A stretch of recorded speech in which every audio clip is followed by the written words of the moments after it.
Hello, everyone. Hoping you're having a great day today.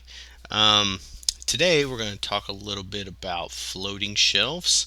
They're super cool, and I'm going to kind of show you the way that I make them. Um, and I'll try to give some alternative ways to make them if I can, for people that have less power tools. So stay tuned.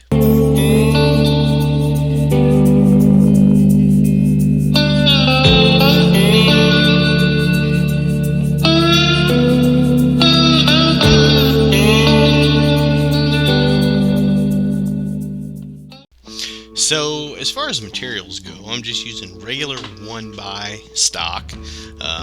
I got two 1 by 8s and one by 4.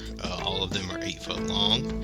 Um, One tip is to check the ends of the boards, and make sure that there's no staples or nails or anything sticking out of them. Make sure you pull those out before you start working with it. So the next thing that you're going to want to do is cut the boards to length. Obviously, that's going to be different depending on how long you want the shelf to be. And also too, you'll find out later, you gotta make sure that there's room to get this shelf mounted. So make sure you leave a little bit of space on each end so that you can get it as close to the wall as you want to, but not scraping up against the wall. So for your cut list, you're going to need a top and a bottom, which is obviously going to be your 1 by 8 or 1 by 6, however wide you want the shelf to be. The 1 by 4 is going to be your front piece, and then you're going to need 2 pieces for each end. So obviously your front piece is going to be the same length as your top and bottom, and then the side pieces are going to be the same width as the board that you're using for the top and bottom. So I'm using my table saw to make some cuts. We need to make some 45 kind of bevel cuts. I've kind of found that that's the easiest way to do it. If you're really good with a circular saw, you could possibly use a circular saw to do this.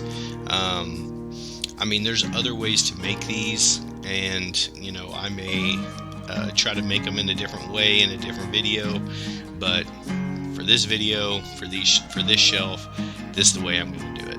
Alright, so I went ahead and ran these boards through the table saw. As you can see, it's got the beveled edge, a 45 degree. You're going to do that on both ends and on both sides,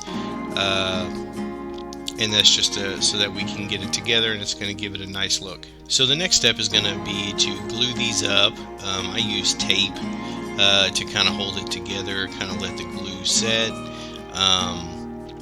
If you have, like a finish nailer or like a brad nailer like I have, you can go ahead and put some nails in just to kind of hold it and keep it steady.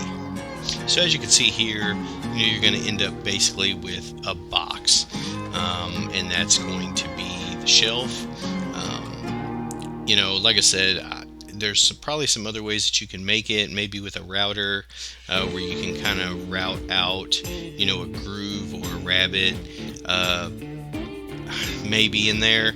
Like I said, I may try that in a different video and just kind of see how it works, but this is the result that you should get. And I also wanted to mention too that the back is open, so you want the back to be open because we're going to build kind of a frame that's going to get attached to the wall, and then this shelf is going to slide on that frame. So make sure you leave the back open. So speaking of the frame, this is the one that I made up for this particular shelf. You just want to make sure that it is the proper overall width for the shelf. I measured, and there was, you know, about 1 3/4 inches of room on the inside from top to bottom. So I made this as close to, you know, 3/4 of it, or 1 3/4 inches as possible. And then I measured the depth and made sure that it was the depth so that the shelf will easily slide over the brace. Now obviously my shelf is going in my closet, which has this fireplace, and I kind of want to preserve the brick look there.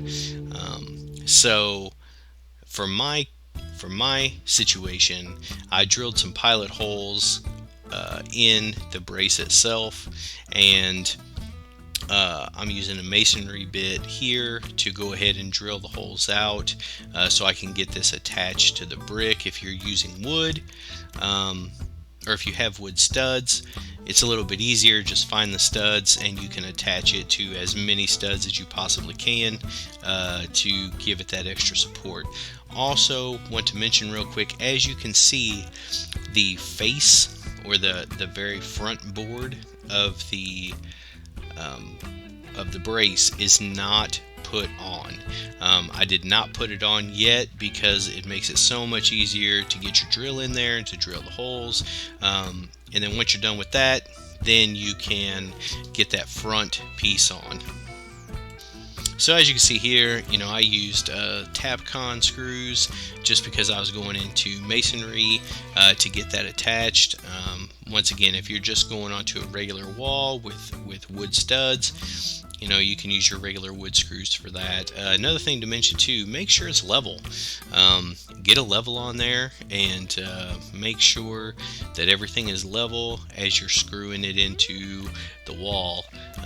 It's definitely going to give it a better look. Okay, so I've got the brace now attached to my wall, which is brick, and I'm getting ready to put that front face board on of the brace to make it the full depth that it needs to be. Alright, so everything fit.